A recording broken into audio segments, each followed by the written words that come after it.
Bueno, saludos a todos. Mi nombre es Emilio Sorsi, ayudante de la cátedra, y les voy a dar hoy una pequeña charla sobre hipertensión en el trasplante renal. Como ustedes saben, la hipertensión es una enfermedad crónica, prevenible, muy prevalente, subdiagnosticada, subtratada y que se asocia altamente con enfermedad y muerte cardiovascular. La enfermedad cardiovascular es la principal causa de muerte en los pacientes con enfermedad renal crónica y, por lo tanto, en los receptores de trasplante renal. Afecta al 80% de los mismos. Es un factor de riesgo independiente para la pérdida del injerto. La prevalencia es del 82% al año y del 81% a los 5 años del trasplante. Como ustedes saben, también alrededor de la mitad de los, entre el 30 y el 50% de los hipertensos no conocen su diagnóstico. De los que están diagnosticados, la tercera parte están sin tratamiento, la tercera parte están con un tratamiento que es insuficiente y no logra el control de la presión. La hipertensión de guardapolvo blanco, que es el famoso fenómeno de alerta que se diagnostica con el monitoreo domiciliario de la presión arterial y el mapa. Afecta al 12 al 65% de los receptores de trasplante renal. Y la hipertensión oculta, que es la hipertensión que no se manifiesta en el consultorio, pero sí en el resto de la vida diaria del paciente. También se diagnostica con el mapa y el monitoreo domiciliario. Puede afectar hasta el 15% de los receptores de trasplante renal.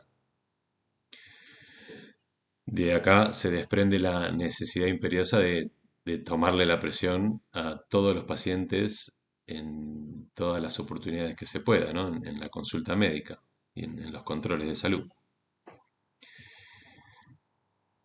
Bueno, no hay ensayos clínicos prospectivos randomizados que demuestren el valor óptimo de la presión arterial en los receptores de trasplante renal. Solo las guías KDIGO incluyen a estos pacientes y recomiendan una presión arterial objetivo de menos de 140/90 en consultorio y de 130/80 en domicilio. Tener en cuenta que el ortostatismo es muy común en estos pacientes por la neuropatía autonómica que tienen consecuencia de años de insuficiencia renal crónica y probablemente años de hemodiálisis. Bueno, las principales causas de hipertensión en estos pacientes son la hipertensión preexistente. La mayoría de los pacientes tienen hipertensión previa al trasplante. Puede contribuir el hiperparatiroidismo. Eh, Estos pacientes por años de insuficiencia renal y diálisis desarrollan un hiperparatiroidismo secundario y a veces terciario que no se corrige luego del trasplante y que puede llevar o contribuir a la hipertensión arterial. Los riñones nativos, por conservar su capacidad de producir y liberar renina, pueden producir hipertensión. La ganancia de peso que se puede producir posterior al trasplante, los pacientes en diálisis crónica suelen tener la tendencia a tener un peso bajo o normopeso que puede aumentar luego del trasplante por diversas causas, la mayor ingesta, la mayor actividad y los glucocorticoides. El síndrome de apnea obstructiva del sueño es una causa considerable, sobre todo en pacientes con sobrepeso o roncadores o que tienen hipersomnia.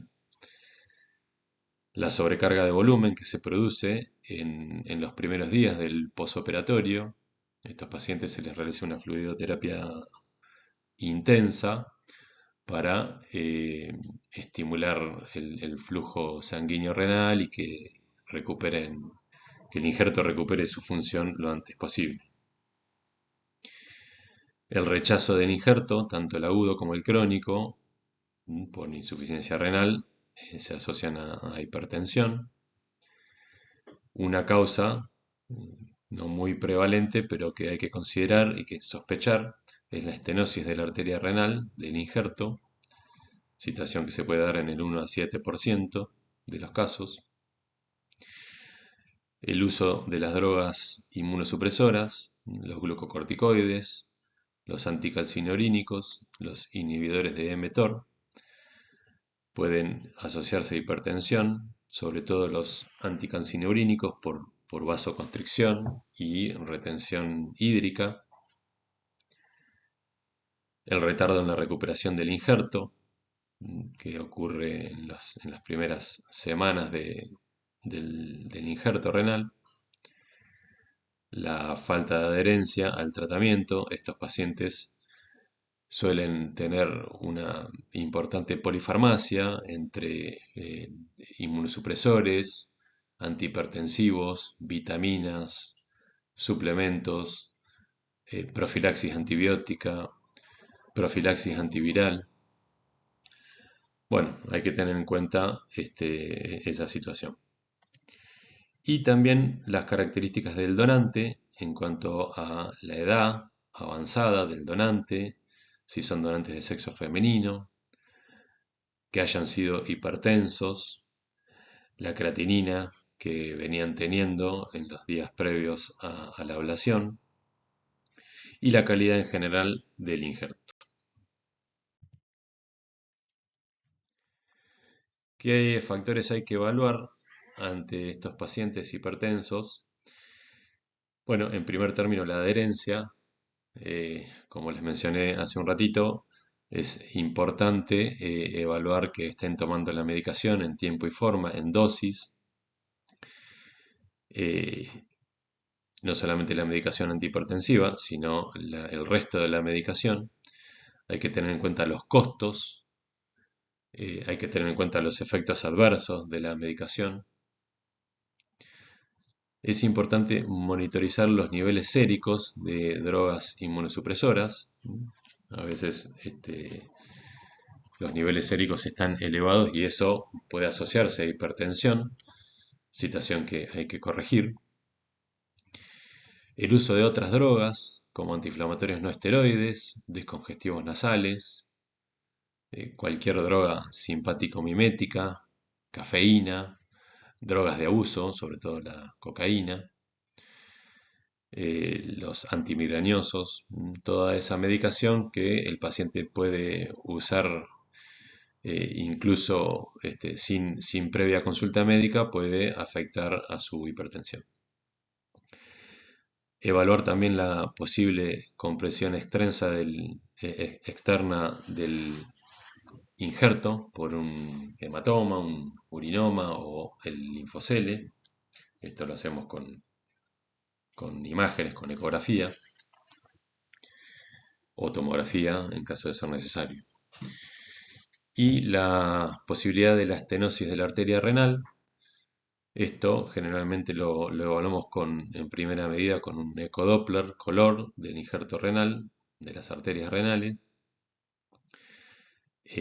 También se puede realizar un radiorenograma con captopril. Esto provee información de la función renal y de su factible corrección ante una eventual revascularización. Pero bueno, esto es para diagnóstico de sospecha. Para confirmar el diagnóstico, generalmente hay que recurrir a un estudio más específico, como una angioresonancia o una angiotomografía con contraste y técnica multislice.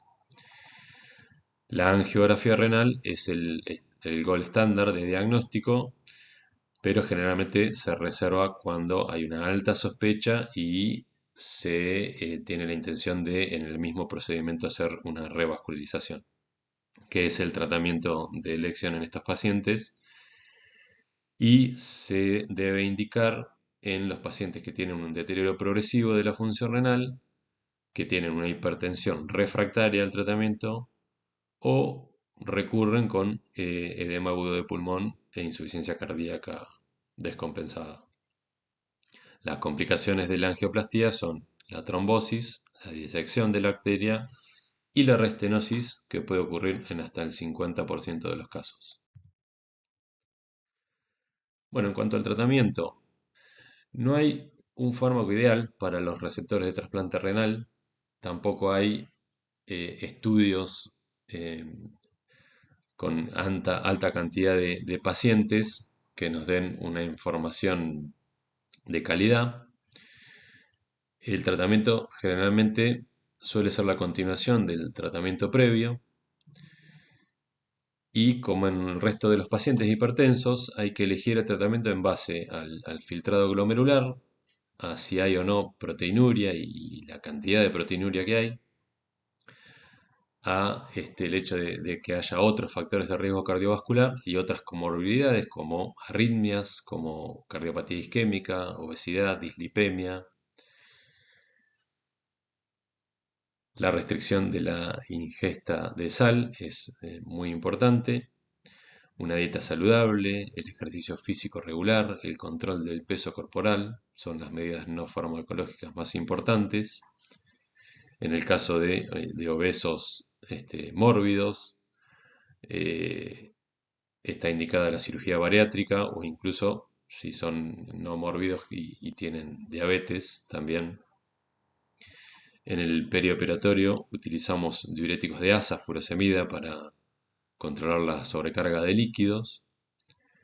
Los bioactivantes cálcicos son los fármacos que más evidencia tienen de efecto contrario a la vasoconstricción que producen los anticalcineurínicos, así que son los que tienen la principal indicación en los primeros meses del trasplante.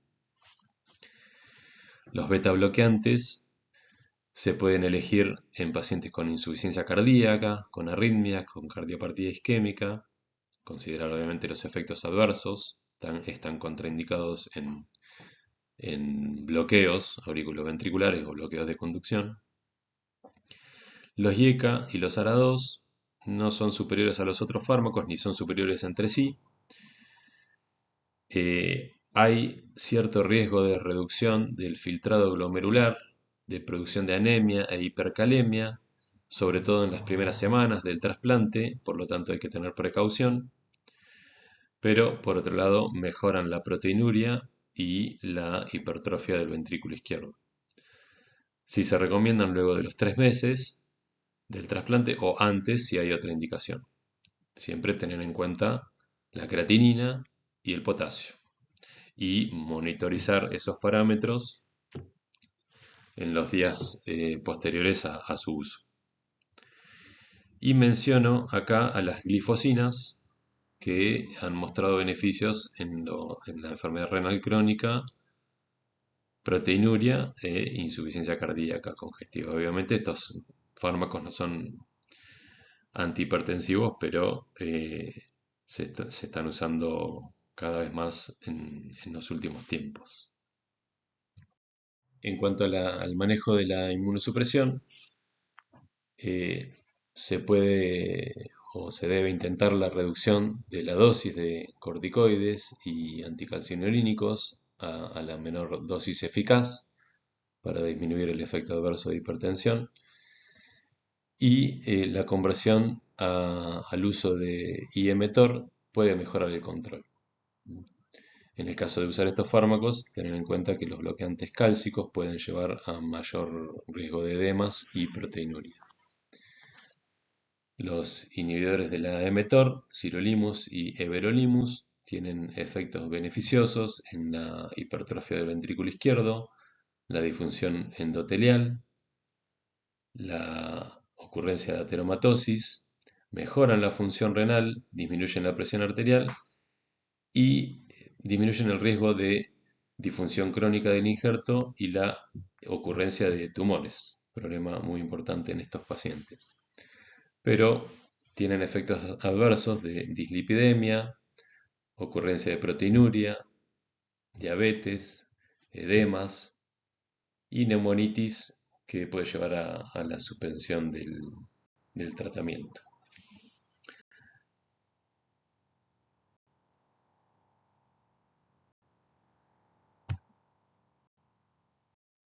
La hipertensión refractaria, que se diagnostica por el- la dificultad en alcanzar el objetivo terapéutico de hipertensión en pacientes que están tomando tres fármacos antihipertensivos, de los cuales uno es un diurético a dosis completas. Puede ocurrir en hasta el 20% de los receptores de trasplante renal. En estos casos hay que descartar causas secundarias como apnea del sueño, la estenosis de la arteria renal, interacciones medicamentosas. Y generalmente el tratamiento es corregir la causa secundaria o agregar espironolactona al esquema terapéutico. Y en estos casos, cuando falló el tratamiento farmacológico y no farmacológico, hay que considerar la nefrectomía bilateral laparoscópica para extraer los riñones propios que pueden estar liberando renina a la sangre en cantidad suficiente como para elevar la hipertensión. Bueno, eso es todo.